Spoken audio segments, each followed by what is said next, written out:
కొణిదెల పవన్ కళ్యాణ్ అనే నేను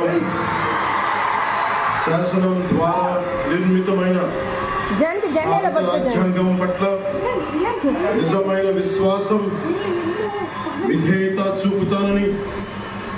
భారతదేశ సార్వభౌమాధికారాన్ని సమగ్రతని కాపాడుతానని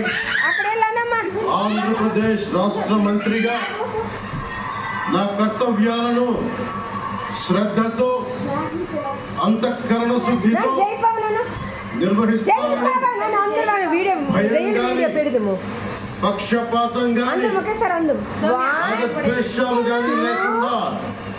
రాజ్యాంగాన్ని శాసనాన్ని అనుసరించి